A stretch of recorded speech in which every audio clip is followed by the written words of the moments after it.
జిల్లా తెలంగాణ రాష్ట్ర నాయ బ్రాహ్మణ సమైక్య సంక్షేమ సేవా సంఘం ఖమ్మం జిల్లా కాంగ్రెస్ పార్టీ అనుబంధం వారి ఆధ్వర్యంలో నాడు తెలంగాణ ఉద్యమంలో కుటుంబాలు ఆర్థికంగా ఇబ్బంది పడ్డా పర్లేదు మా తెలంగాణ మాకు కావాలి అని ప్రతి ఉద్యమంలో పాలు పంచుకున్న నాయ బ్రాహ్మణులు ఎంతో ఆర్థికంగా వెనకబడ్డా పర్లేదు తెలంగాణ ఉద్యమం ప్రత్యేక తెలంగాణ సాధించుకున్నానికి కృషి చేశారు. నేడు కాంగ్రెస్ ప్రజాపాలన ప్రజా ప్రభుత్వం నాయ బ్రాహ్మణ గుండెలో పెట్టి చూసుకుంటూ తెలంగాణ రాష్ట్రంలో జిల్లా స్థాయి నామినేటెడ్ పదవులు అయిన ఆర్టీఏ డైరెక్టర్ పదవులను ఖమ్మం మరియు పెద్దపల్లి జిల్లాలకు కేటాయించడం చాలా సంతోషకరం, అభినందనీయం. కార్యక్రమంలో రాష్ట్ర అధ్యక్షులు గజ్జెల్లి వెంకన్న, రాష్ట్ర ప్రధాన కార్యదర్శి దేవరకొండ శ్రీనివాసరావు, రాష్ట్ర కమిటీ సభ్యులు కుదురుపాక శ్రీహరి, అవధుర్తి మల్లికార్జున్, ఏలూరు రవి, చంద్రగిరి నాగేష్, చిత్తలూరి వీరభద్రం, జిల్లా అధ్యక్ష కార్యదర్శులు మాదారపు హరినాథ్, దుబ్బాకుల వెంకటప్పయ్య, నగర అధ్యక్ష కార్యదర్శులు చంద్రమౌళి, సింగారపు కృష్ణ మరియు జాని, దూదిపాల ఉపేందర్, మార్కాపురి రమేష్, జంపాల జంపన్న మరియు యావత్ ఖమ్మం జిల్లా నాయ బ్రాహ్మణ సోదరులు పాల్గొని విజయవంతం చేసి తదితరులు పాల్గొన్నారు. ఈరోజు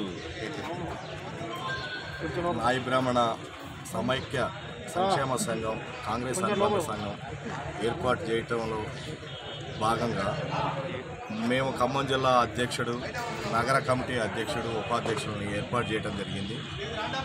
మేము అనుకున్న తీరీలో మాకు మన మాదారపు హరినాథ్ బాగా కృషి చేసి మన నాయ బ్రాహ్మణ సంఘానికి కృషి చేసి ఫలితాలు తీసుకొస్తారనే ఉద్దేశంతో హరినాథ్ని మేము జిల్లా అధ్యక్షుడిగా నియమించడం జరిగింది. అదేవిధంగా చంద్రమౌళి గారిని నగర కమిటీ అధ్యక్షుడిగా నియమించడం జరిగింది. మేము సమైక్య సంక్షేమ సేవా సంఘం కాంగ్రెస్ అనుబంధ సంఘం గ్రూపు ఏదైతే ఉందో మేము నాయ బ్రాహ్మణులకి సేవ చేయడానికే ముందుకు వచ్చిన గ్రూప్ ఇది. కాంగ్రెస్ పార్టీతో అనుబంధంగా ఉంది అంటే ఆ అనుబంధంతోనే ఈరోజు గజ్జెల్లి వెంకన్న గారికి మరి ఆర్టీఏ డైరెక్టర్గా ఖమ్మం జిల్లాకి ఇవ్వడం జరిగింది. ఆర్టీఏ డైరెక్టర్తో పాటు పెద్దపల్లి జిల్లాలో కూడా సురేష్ గారికి మరో డైరెక్టర్ కూడా ఇవ్వడం జరిగింది. వారిద్దరికి డైరెక్టర్ పదవి ఇచ్చినందుకు కాంగ్రెస్ పార్టీకి కృతజ్ఞత చెప్పుకుంటూ మరి అదేవిధంగా బట్టి విక్రమార్క గారికి, పొంగిలేటి సీన్ గారికి, తుమ్మల నాగేశ్వరరావు గారికి వారి ఆధ్వర్యంలో కాంగ్రెస్ పార్టీ సారథ్యంలో ఖమ్మం జిల్లాలో ఇంకా విజయాలు సాధించాలని నాయ బ్రాహ్మణ్స్ అనేది ఐక్యంగా కోరుకుంటూ ఈ అవకాశం ఇచ్చినందుకు అనుబంధ సేవా సంఘం ఈరోజు నేను ఖమ్మం జిల్లా అధ్యక్షుడిని మాదారపు హరినాథ్ గారు మాట్లాడుతున్నా. గత 10 సంవత్సరాలుగా మా కులం నాయ బ్రాహ్మణ కులం వివక్షతకు వెనకబడి ఉన్నది 10 సంవత్సరాలుగా. అటువంటిది ఇవాళ కాంగ్రెస్ పార్టీ ఇవాళ ప్రజాపాలన ప్రభుత్వం ఏర్పడిన తర్వాత మా నాయ బ్రాహ్మణ కులాన్ని గుర్తించి ఆర్టీఏ అథారిటీ డైరెక్టర్గా నామినేట్ పోస్టు 2 మంచిర్యాల జిల్లాకు 1, ఖమ్మం జిల్లాకి మా గజ్జెల్లి వెంకన్న గారికి 1 ఇవ్వడం జరిగింది. దానికి కృతజ్ఞతగా దానికి సంఘీభావంగా కాంగ్రెస్ పార్టీ నాయకులకి ఈరోజు పాలాభిషేకం చేయడం జరిగినది. సీఎం రేవంత్ రెడ్డి గారికి, ఉప ముఖ్యమంత్రి బట్టి విక్రమార్క గారికి, మరియు తుమ్మల నాగేశ్వరరావు గారికి, మరియు శ్రీనివాసరెడ్డి గారికి, మరియు ఈ రవాణా శాఖ మంత్రి పొన్నం ప్రభాకర్ గారికి, మరియు జిల్లా అధ్యక్షులు కోవాల దుర్గాప్రసాద్ గారికి ఈరోజు మేము కృతజ్ఞతగా పాలాభిషేకం చేయడం జరిగింది. అంతేకాకుండా బైకు ర్యాలీలతోటి ప్రతి క్యాంప్ ఆఫీసు మంత్రి తుమ్మల గారి క్యాంప్ ఆఫీస్ అయితే, మళ్ళీ శ్రీనివాసరెడ్డి గారి క్యాంప్ ఆఫీస్ అయితే, ఉప ముఖ్యమంత్రి గారి బట్టి గారి క్యాంప్ ఆఫీస్ అయితే ఇవన్నీ క్యాంప్ ఆఫీసులు తిరిగి ఇవాళ పాలాభిషేకానికి చేయడానికి మేము పూనుకున్నాము. మాకు గత ప్రభుత్వం మమ్మల్ని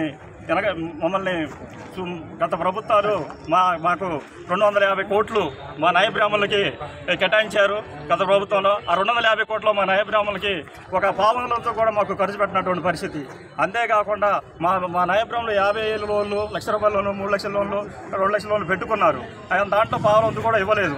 ఈ ప్రభుత్వం ప్రజాపాలన ప్రభుత్వం, కాంగ్రెస్ ప్రభుత్వం, ప్రజాపాలన ప్రభుత్వం గుర్తించి గతంలో లోన్లు రాని మా నాయ బ్రాహ్మణ సోదరులందరినీ గుర్తించి ప్రతి ఒక్కరికి ₹2 లక్షల పూర్తి 100% పూర్తి సబ్సిడీతో ఇవ్వాలని కోరుకుంటూ, అంతేకాకుండా మాకు గతంలో మా నాయ బ్రాహ్మణ సోదరులకి ఇల్లు లేని ప్రతి నాయ బ్రాహ్మణ సోదరులకి ఇందిరమ్మ ఇల్లు ఇప్పియాలని, అంతేకాకుండా వీడి కార్మికులకి గౌడ్స్ అన్నకి ఏ విధంగా అయితే 50 సంవత్సరాలు దాటిన వాళ్ళకి పింఛన్లు ఇస్తారో మా నాయ బ్రాహ్మణ సోదరులకు కూడా అదేవిధంగా పింఛన్లు ఇవ్వాలని, అంతేకాకుండా ఇవాళ మా నాయ బ్రాహ్మణ సోదరిని పట్టి పీడిస్తున్నట్టు ప్రధానమైన సమస్య కార్పొరేట్ షాపులు. ఇలా కార్పొరేట్ షాపులు వల్ల ఇలా బయట రాష్ట్రాల నుంచి వచ్చి ఢిల్లీ షాపులు, నా షాపులు అనే ఏరే పేర్లతోటి మా సెలూన్ షాపులు పెట్టుకొని మా నాయ బ్రాహ్మణుల్ని కొట్టగొడుతున్నారు. మాకు వాళ్ళు పెట్టుకున్న తర్వాత మాకు పని లేకుండా అయినది. మా నాయ బ్రాహ్మణ సోదరులు ఆర్థికంగా ఎన్నో ఇబ్బందులు పడుతున్నారు. అది గుర్తించి మా ఈ ప్రజాపాలన కాంగ్రెస్ ప్రభుత్వం గుర్తించి మాకు మా నాయ బ్రాహ్మణ కులధృవీకరణ పత్రం ఉన్న నాయ బ్రాహ్మణ సోదరులకే సెలూన్ షాపులకు పర్మిషన్ ఇవ్వాలా, వేరే వాళ్ళకి పర్మిషన్ ఇవ్వద్దు అని తెలియజేస్తున్నాను. అంతేకాకుండా రాబోయే కార్పొరేషన్ ఎలక్షన్లో గత ఎలక్షన్లో మా కాంగ్రెస్ పార్టీ 51వ డివిజన్ ఖమ్మం 50వ డివిజన్ గజలంకన్ గారికి టికెట్ ఇచ్చింది. రాబోయే కార్పొరేషన్ ఎలక్షన్లో కూడా 2 మా కార్పొరేట్ టికెట్లు ఇవ్వాలా. అంతేకాకుండా గ్రామ సర్పంచులు కానీ, అంతేకాకుండా మున్సిపాలిటీలు కానీ, కార్పొరేషన్ కానీ మా నాయ బ్రాహ్మణులకు అవకాశం ఇవ్వాలని కోరుకుంటూ ఈ ర్యాలీని ఇంత ఘన విజయం చేసినటువంటి మా రాష్ట్ర అధ్యక్షులు గజల వెంకన్నన్న గారు, రాష్ట్ర ప్రధాన కార్యదర్శి దేవరకొండ సీనన్న గారు, రాష్ట్ర సలహాదారులు గౌరవ సలహాదారులు కుదురుపాక సిఆర్ గారు, అంతేకాకుండా ఖమ్మం జిల్లా అధ్యక్షులు మాదారపడినారు, ఖమ్మం జిల్లా సెక్రటరీ దుబ్బాక వెంకటప్పయ్య గారు, అంతేకాకుండా టౌన్ అధ్యక్షులు వేముల చంద్రబాబు గారు, టౌన్ సెక్రటరీ సింగారపు కృష్ణ గారు, మరియు 5 మండలాల నుంచి వచ్చిన ప్రతి ఒక్క నాయ బ్రాహ్మణ సోదరులకు ప్రతి ఒక్కరికి పేరున ధన్యవాదాలు తెలుపుకుంటూ ఈ ర్యాలీని ఇంత ఘన విజయం చేసినందుకు ప్రతి ఒక్కరి పేరు ధన్యవాదాలు కృతజ్ఞతలు తెలుపుకుంటూ సెలవు తీసుకుంటున్నాను.